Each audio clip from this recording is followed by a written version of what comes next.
Welcome to Cinematic Recaps. This movie is called NWA Straight Outta Compton. The movie is about the rise of the music group NWA and gangster rap. It begins in the mid-80s in Compton, California, with Eazye and Dr. Dre forming NWA with Icecube, MC Ren and DJ Yella, and follows the group as they tour and draw from their life experience to create their music. But before long conflicting egos and arguments over money, the group breaks up. Sit back and enjoy to see what happens. South Central Los Angeles, California's Compton, in 1986. Eazye is engaged in a failed narcotics transaction. Guns are drawn. A threat is made. He just escapes the house and crosses the rooftops to safety as the police arrive and conduct a raid on the neighborhood. Dr. Dre is currently in his room listening to albums. His mom is upset with him for skipping a job interview. He claims to be employed as a DJ at a nearby club. She emphasizes that earning $50 per night is not a legitimate employment. She aspires for his success. He claims to agree. He departs. T, his younger brother, is upset to see him leave. On the school bus, Icecube is composing lyrics.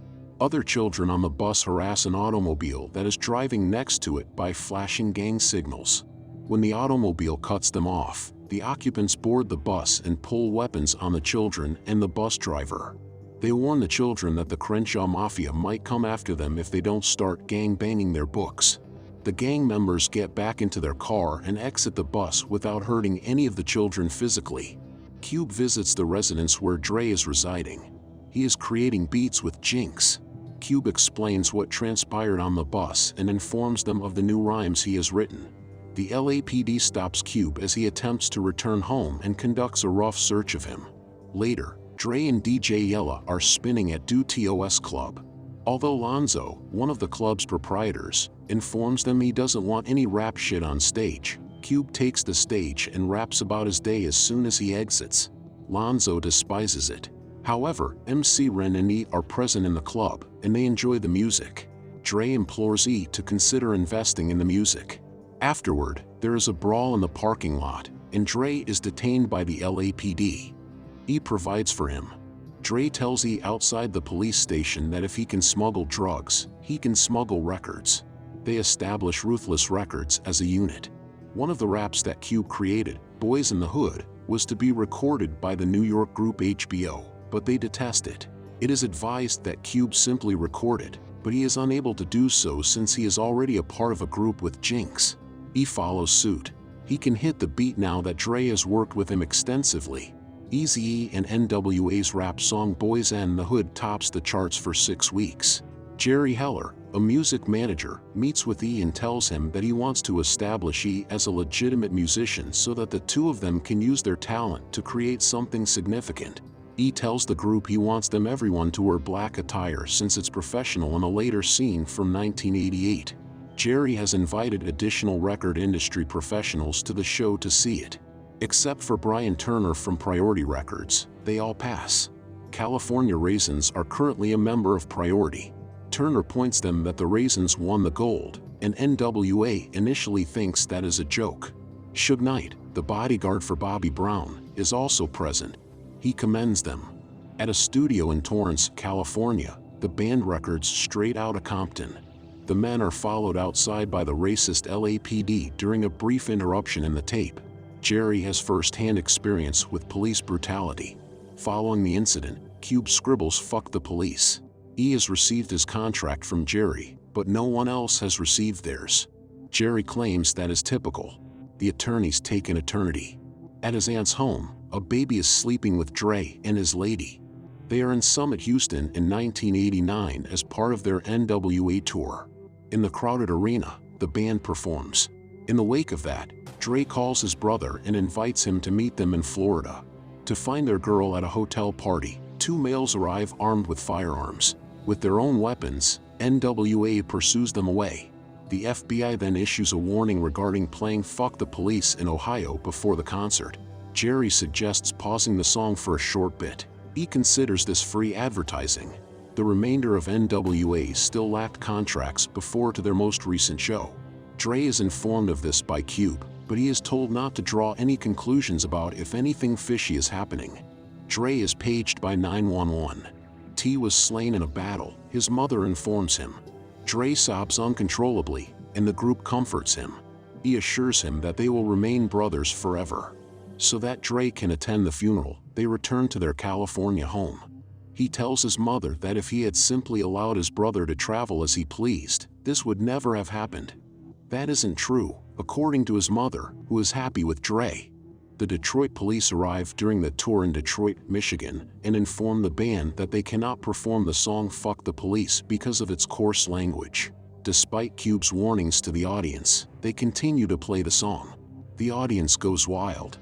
The officers walk up to the podium. After some gunshots, everyone takes off running. NWA is taken into custody in the ensuing riot. A press conference is held by NWA. According to Cube, their reality is reflected in their art. The band is asked by a reporter what a Compton native does with his newfound wealth.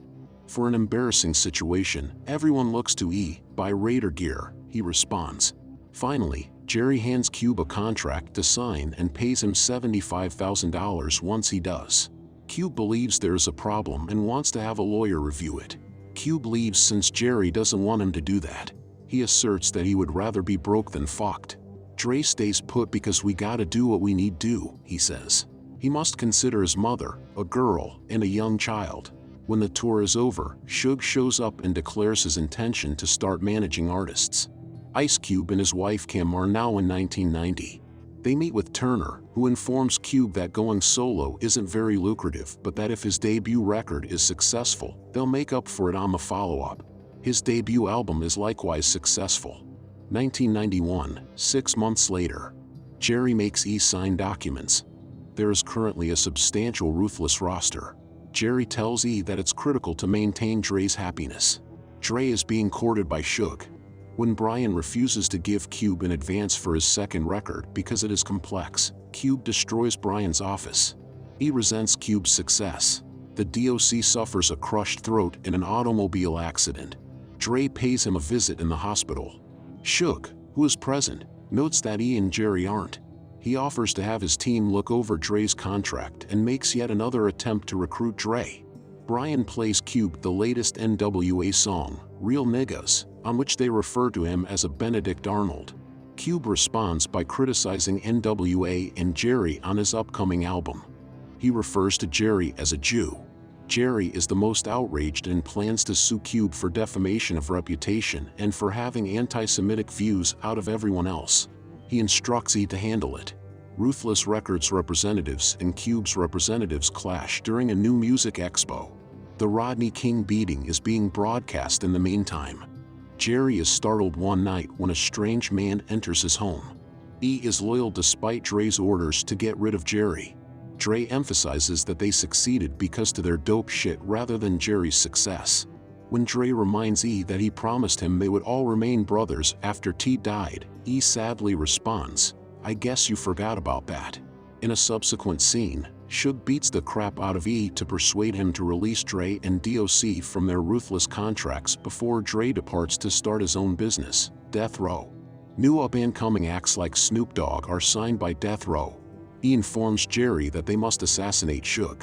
Jerry claims that instead of using weapons, they fight. Although Dre and Snoop work together, things are not good. Dre is turned off by Suge's excessively violent behavior. The Rodney King case verdict is announced on April 29, 1992. The LA riots start after the LAPD is declared not guilty. 1993 was 1 year later. E starts to experience financial difficulties. Cube is reading the script for his part in the big-budget movie Friday, and Dr. Dre's album The Chronic has amassed 5 million sales. However, Dre ultimately decides to break up with Suge despite the popularity of his album. When he runs with Cube at a bar, they make up and admire each other's careers. Cube consents to an NWA reunion so long as Jerry is absent. E is beginning to sneeze. Tamika, E's girlfriend, reviews the contracts and informs him that Jerry cheated him, leaving him penniless. Jerry tells E that he doesn't look very nice when they meet. However, E finally fires him. Then he contacts Dre, and they resolve their differences as well. They discuss about working together once more.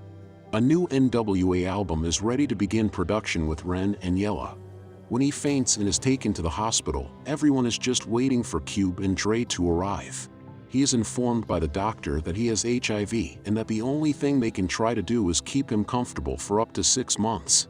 He announces publicly that he is dying of AIDS in the latter half of 1994. A couple more months pass before Dre pays him a visit in the hospital while he's unconscious. Because he doesn't want to see in that state, Cube arrives but chooses not to enter the room. Several days later, on March 26, 1995, Eazye passes away at the age of 31 from AIDS. The movie ends with a montage of the actual living NWA members and their professions until the present. Icecube is a well-known movie star and still makes music today. Dre has become into a very prosperous businessman.